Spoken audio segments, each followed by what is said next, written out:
best way to sneeze is to cover your sneeze.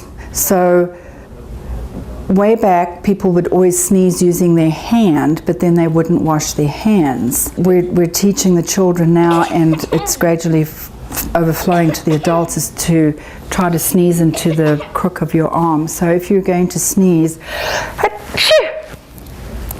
and that way you don't contaminate your hands.